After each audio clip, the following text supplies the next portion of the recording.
Welcome to This Explainer. Today, we're diving into the absolute upper echelon of American real estate. We're talking jaw-dropping scale, unique architectural specialties, massive multi-million-dollar price tags, and the fascinating and sometimes literally tragic histories of the 10 largest houses ever built in the United States. If you've got a thing for Gilded Age grandeur and monumental engineering, well, you're in the right place. Let's get right into it. So, right off the bat, I want you to try and visualize something for a second. What does a house over 100,000 square feet actually look like? Most of us are pretty used to the scale of a standard suburban home, right?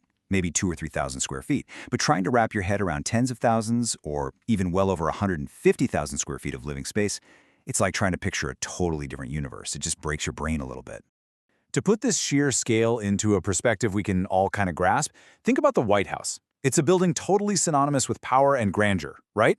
And it's a massive 55,000 square feet.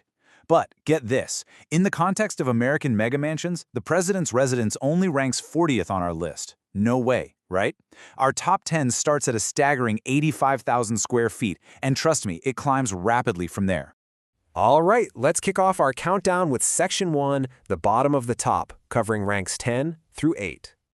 Now, what's absolutely wild here is that even the quote-unquote smallest homes on our top 10 list span an incredible 85,000 to 90,000 square feet.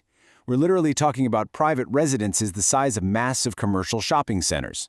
And as you can probably guess, these places cost tens of millions of dollars to construct and maintain. Coming in at number 10, we have a property hitting exactly 85,000 square feet.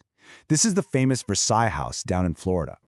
You know what makes this home so fascinating? It's not some relic of the past. This modern marvel, built for David A. Siegel, is actually still under construction today in Windermere, Florida. It just goes to show that the appetite for monumental scale is alive and kicking in the modern era. With an estimated value soaring past $100 million, you really have to note the architectural specialty they chose for this massive undertaking, chateau-esque. And you know what? You're going to hear that word a lot today. Since 4 of the top 10 houses, Versailles included, are chateau-esque, we should probably define what that specialty actually means. Basically, it's a grand, highly ornamented style that revives the look of French monumental chateaus. Think massive, elaborate detailing, really steep rooflines, and spires. When America's absolute wealthiest wanted to showcase their status and boundless budgets, this was for sure the architectural language they went with. Moving on up the list, the architectural specialties start to shift a bit. At number 9, we have the 88,000 square foot Tudor Revival, Meadowbrook Hall, completed in 1929 for Matilda Dodge Wilson up in Michigan. And right above it sits the 90,000 square foot Beaux-Arts masterpiece, Shadow Lawn, which was finished in 1927.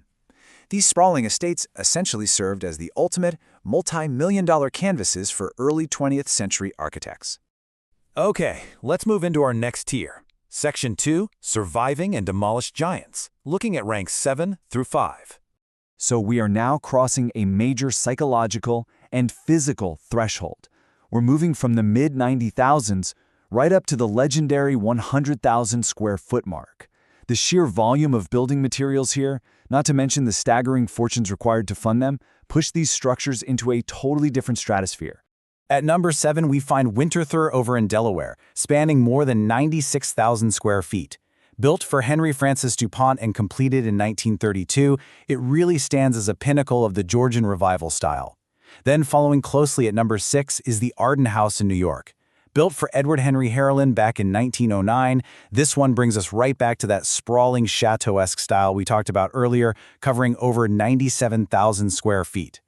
And then, boom, we hit it. Exactly 100,000 square feet, with our number 5 entry, White Marsh Hall in Pennsylvania. White Marsh Hall was an absolute marvel of the neoclassical architectural style. It was designed by the renowned Horace Trumbauer and built for Edward T. Stotesbury in 1917. Now, it was built at a cost that would easily equal hundreds of millions of dollars today. But here's a surprising and honestly tragic fact. Despite its monumental size and vast financial backing, it doesn't exist anymore. The whole thing was completely demolished in 1980. It's a pretty stark reminder that even the grandest investments aren't always immune to the wrecking ball. Now we're entering ultra-elite territory. Section 3, the 100,000 Club, covering ranks 4 through 2. If you look at the numbers here, ranks 4 and 3 are practically neck and neck. hovering right around 109,000 square feet. But check out that massive leap in size when we hit the runner-up. We literally jump by over 60,000 square feet in a single rank. That is insane. Number 4 is Oheka Castle in New York, built for Otto Hermann Kahn, which represents yet another Chateauesque triumph. And right beside it at number 3 is Linwood Hall, a neoclassical titan in Pennsylvania built for Peter A.B. Widener. Seriously, these two represent the absolute zenith of early 20th century wealth, craftsmanship, and pure architectural ambition.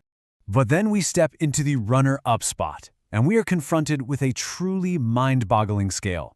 174,240 square feet. This is Shadowbrook in Massachusetts.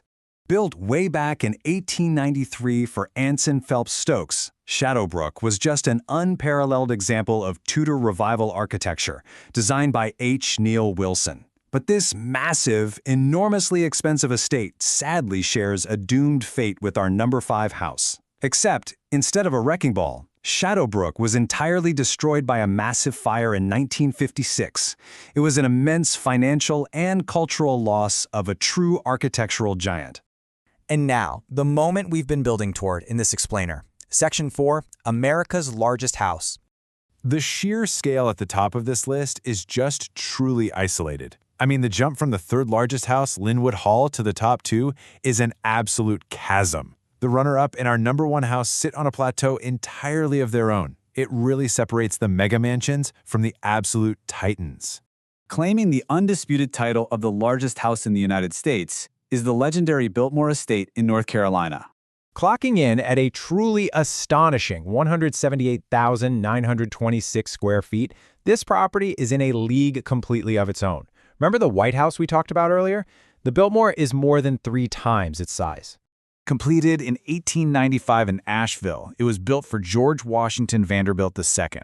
This is the ultimate Chateauesque masterpiece, envisioned by the legendary architect Richard Morris Hunt. And get this, with a modern estimated value approaching $300 million, the Biltmore estate remains beautifully intact. It's still proudly owned and maintained by the Biltmore Company today, which allows us to actually go and witness this absolute peak of American wealth firsthand. So, we've seen multi-million-dollar homes lost to fire, demolished by changing times, and even new mega mansions currently under construction today, like Versailles. But as modern builders still chase this record, we have to ask one final question. Will this staggering Gilded Age scale and unparalleled worth of the Biltmore ever truly be surpassed, or will it remain America's ultimate house forever? It's a fascinating thought to leave you with. Thanks so much for joining me for this explainer, and keep questioning the world around you.